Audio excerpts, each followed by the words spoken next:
Hello అందరికీ ఈరోజు వీడియోలో నేను చిన్న పిల్లల కోసం 6 మంత్స్ తర్వాత సాలిడ్స్ ఇంట్రొడ్యూస్ చేస్తారు కదా వాళ్ళ కోసం హోమ్ మేడ్ సెర్లాక్ తయారు చేద్దాం అనుకుంటున్నాను. దీన్నే చాలామంది ఉగ్గు అని కూడా అంటారు. నేను వేసే ప్రతి ఐటెం కూడా ఈ గ్లాస్ మెజర్మెంట్ తీసుకొని చూపిద్దాం అనుకుంటున్నాను. సో నేను వేసే ప్రతి ఐటెం కూడా ఆ గ్లాస్లోనే చూపిస్తాను. సో 4 ఐటమ్స్ని యాడ్ చేద్దాం అనుకుంటున్నాను. ముందుగా పెసరపప్పు, ఇది వచ్చేసి 1/4 క్వాంటిటీ ఆఫ్ పెసరపప్పు తీసుకున్నాను. దీన్ని సపరేట్గా ఇలా వేసుకోవాలి. సో గ్లాస్ అయితే సేమ్, మెజర్మెంట్స్ చెప్తూ ఉంటాను, చూస్తూ ఉండండి. తర్వాత ఒక 1/2 కప్ వరకు కందిపప్పు, సో 1/2 గ్లాస్ ఆఫ్ కందిపప్పును కూడా తీసుకున్నాము. సో ప్రతిదీ కూడా ఇలా సపరేట్గా నానబెడుతూ ఉన్నాను. తర్వాత ఆల్మండ్స్ వచ్చేసి ఒక 10 to 12 ఆల్మండ్స్ని తీసుకోవచ్చు. నెక్స్ట్ వచ్చేసి మనము జీడిపప్పు కూడా అంతే అండి, 10 to 12 ఆఫ్ జీడిపప్పు తీసుకున్నాను. ఆ రెండింటిని కూడా ఇలా సపరేట్గా పక్కన పెట్టుకున్నాము. ఆ తర్వాత మనం తీసుకున్న ఇదే గ్లాస్లో ఫుల్ ఆఫ్ రైస్ అయితే తీసుకోవాలి. బియ్యం, ఒక ఫుల్ గ్లాస్ ఆఫ్ బియ్యం అయితే తీసుకున్నాను. సో చూసారు కదా, 4ని సపరేట్గా ఇలాగా పెట్టేసుకోవాలి, రెడీ చేసుకొని. తర్వాత వీటన్నిటిని కూడా మంచిగా వాష్ చేసుకోవాలి. నేనైతే జీడిపప్పుని ఓపెన్ చేసి పెట్టాను, ఎందుకంటే మనం ఎంత క్వాలిటీ కొన్నా కానీ లోపల ఏదన్నా ఒక్క పురుగున్నా ఇబ్బంది అయ్యే ఛాన్సెస్ ఉంటాయి కాబట్టి ఇలా సపరేట్గా అన్ని ఐటమ్స్ని కూడా 2 to 3 టైమ్స్ వాష్ చేసుకొని ఒక 10 hours అయితే నానబెట్టుకోవాలి.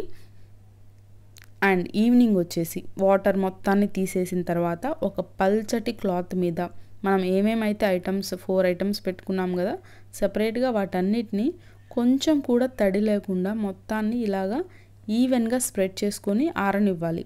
ఇది కూడా ఓవర్ నైట్ ఆరనిస్తే మనకి ఇంకా మంచి రిజల్ట్స్ ఉంటాయి. మీరు ఎండ కనుక మీకు అవైలబుల్గా ఉంటే చక్కగా ఎండలో ఆరబెట్టేసేయండి. దానికి మించిన ఒక మంచి ఆప్షన్ లేనే లేదు. ఈరోజు నేను నైట్ కాబట్టి నేను మొత్తాన్ని కూడా ఒక క్లాత్ వేసి దాని మీద ఆరిపోస్తున్నాను అనమాట. సో దట్ రేపు మార్నింగ్ ఎండ వస్తే దాంట్లో పెట్టే ఛాన్స్ ఉంటుంది. కాబట్టి నైట్ మొత్తం క్లాత్ మీద వాటర్ అనేది మొత్తం అబ్జర్వ్ చేసేలాగా ఇలా 4 డిఫరెంట్ రైస్, పెసరపప్పు, కందిపప్పు ఇలా సపరేట్గా పెట్టుకొని క్యాష్యూ అండ్ ఆల్మండ్ని కూడా సైడ్కి ఆరబెట్టుకోవాలి. చాలామంది స్కిన్తో వేస్తారు ఆల్మండ్స్ని, కొంతమంది పీల్ తీసేసి కూడా వేసేసుకుంటారు. సో ఎలా అయినా నో ప్రాబ్లం, ఎందుకంటే మనం నీట్గా వాష్ చేసి పెట్టుకున్నాం కాబట్టి ఎటువంటి ఇబ్బంది లేదు. మీరు పీల్తో అయినా వేయచ్చు, పీల్ తీసేసి అయినా వేసుకోవచ్చు. సో తెల్లారి చూస్తున్నాను ఏంటి పరిస్థితి, వీటికి వాటర్ అంతా పోయిందా లేదా అనేసి.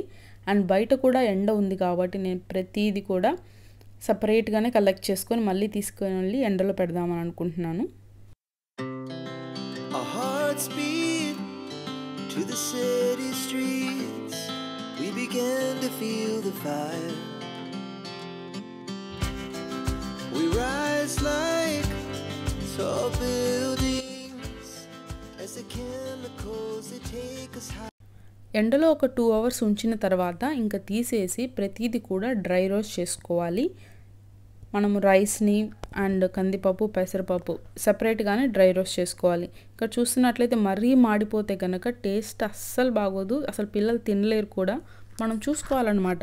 ఇలా లైట్గా బ్రౌన్గా అవుతుంది అనుకున్న టైంకి ఆపేసుకుంటే టేస్ట్ అయితే బాగుంటుంది, స్పాయిల్ అయితే అయిపోదు. పౌడర్ అంతా కూడా చాలా టేస్టీగా ఉంటుంది.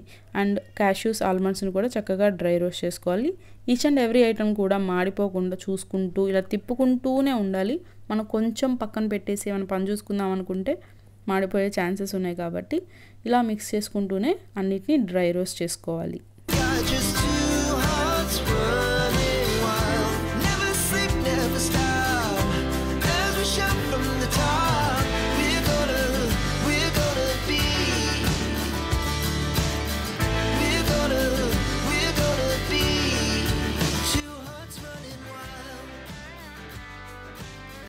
తర్వాత ఒక మిక్సీ జార్ తీసుకొని ఇలా సపరేట్గా రోస్ట్ చేసుకొని పెట్టుకున్నవి కూడా అన్నిటిని కూడా మళ్ళీ సపరేట్గానే మిక్సీ అయితే పట్టుకోవాలండి.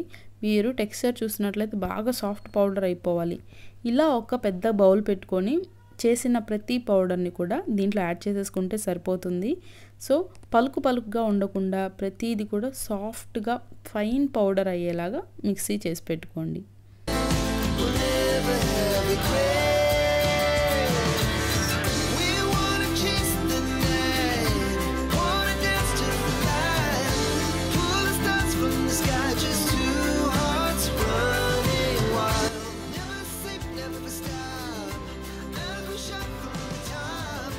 సెపరేట్గా పౌడర్ చేసుకున్న వాటన్నిటిని ఇలా ఒక బౌల్లో వేసుకొని మొత్తం నీట్గా మిక్స్ చేసుకోవాలి. తర్వాత ఒక ఎయిర్ టైట్ కంటైనర్లో ఈ పౌడర్ని ట్రాన్స్ఫర్ చేసుకోవచ్చు. మీరు ఫ్రిడ్జ్లో అయినా పెట్టుకోవచ్చు, బయట అయినా పెట్టుకోవచ్చు, ఎటువంటి ఇబ్బంది లేదు.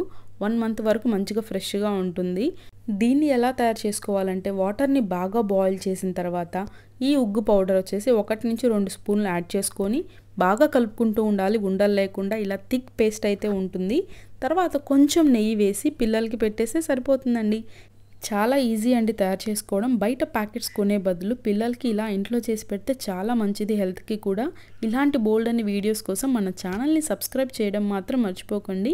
ఇంకొక వీడియోతో మళ్ళీ మీ ముందు ఉంటాను. Until then bye bye.